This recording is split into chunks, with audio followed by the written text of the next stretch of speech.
Azizlar, ajoyib yangilik. O'zbekistonda yil yakunigacha suyultirilgan gaz ishlab chiqarish hajmi 606 ming tonnaga yetkaziladi.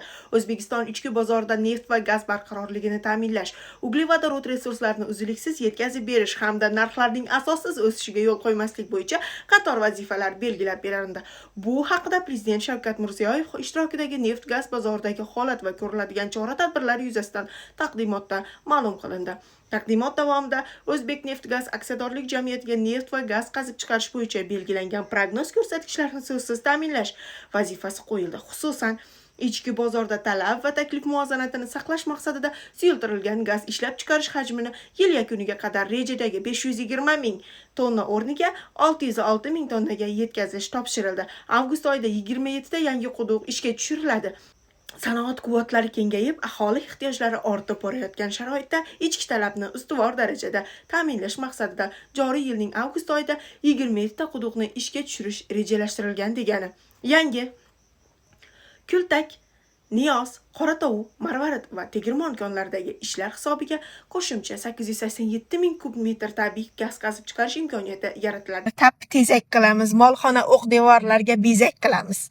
Xullas gap indallosi xalqni bor tavallosi, gaz balon kelmay qo'ydi bu dardni yo'q davosi.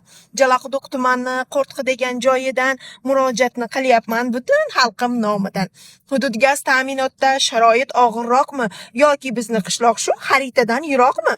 Gaz so'rasak mahalla kom, diqqat bo'ldi bizlardan. Respublikada Said opam xabar olsin bizlardan. Biz ham yurtni bo'lagi, biz ham elga tirgakmiz. Yurtga gar tikor bo'lsa, biz ham unga tirgakmiz. Gaz suv svet pulini to'lashdan aslo qochmaymiz. Mahallaga begona kelib qosa qo'ymaymiz. Yurt sha'nini har nedan ustunligini o'ylaymiz. Qo'rtqiga mehmon kelsa qirg'izcha qilib siylaymiz. Aylanay hokim buva, holimizni bir so'ring. Qariyalar qiynalyapti, ahvolini bir ko'ring. She'rimni davomi bor. Siz albatta obuna bo'ling. Assalomu alaykum hurmatli prezident. Avvalambor bugun mana shu kuyunib gapirayotgan, bergan topshiriqlaringizni hammasini yozib oldim hurmatli prezident. Transformatorlarimizni olib kelib yangi qo'yganimiz bilan ham biznikilarni sovutadigani ham yo'q ekan hurmatli prezident buni. O'zi ichkarida u necha gradus isitma ishlaydi. Tepada yana 50 gradus. U yonib ketishiga sabab bo'layotgan narsalarni ichga kirganimizga chiqyapti. Xitoydan transformator olib keltirgizdim. Ruxsat bersangiz zavodini boshlayapman. Paxtabod tumanida hurmatli prezident transformatorni ishlab chiqaradigan. 500 tadan 700 tagacha bir yillik ob'yem chiqaradigan meni o'zimga hurmatli prezident 2700 ta kerak mana shu transformatordan. Ikkinchisi hurmatli prezident ruxsat bersangiz tabiiy gaz bo'yicha. Andijon viloyatining aholisini hurmatli prezident juda aytdingiz. Endi bizning eng oxirgi tochkamiz gaz bo'yicha 64% aholimiz suyultirilgan gaz foydalanadi.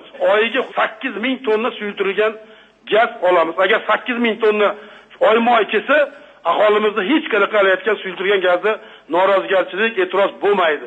Lekin albatta hurmatli prezident, u yerdagi vaziyatni ham tushunyapmiz. O yilni boshidan beri 48 ming tonna olishim kerak bo'lsa, hozir mana o'zingizdan ma'ruzangizni o'qidingiz. 40 ming tonna keldi, 8 ming tonna halayotgan yetishmovchiligi aholimizda halayotgan haqli e'tiroz bo'lyapti. Shu yetishmovchilikdan kelib chiqib, hurmatli prezident, uni olib kelib qo'ysak, hamma narsaning alternativasi bor-da. Lekin tabiiy gazniki yo'q, faqat davlatning bo'ynida bu narsa. Xudo xolasa bergan topshirigingizni namunali qilib bajaraman hurmatli prezident. Rivojlangan davlatlarga suyultirilgan gaz baribir xususiy sektor olib keladi. Keyin raqobat kuchli bo'ladi. Ham arzon bo'ladi, ham sifatli bo'ladi. Nima kerak bo'lsa yaratib beramiz. Boshqa yo'limiz yo'q, tadbirkorlarimiz olib kelib beradi. Lekin ularga sharoit yaratish kerak. Temir yo'l sharoiti, transport sharoiti, bugungi masalalarni hammasini yana bir marta ichiga kirib, joy-joyiga qo'yib, suyultirilgan gazni ham Andijon tajribasini bekorga aytganim yo'q. Nima kerak bo'lsa hal qilib beramiz. Xo'p bo'ladi hurmatli prezident.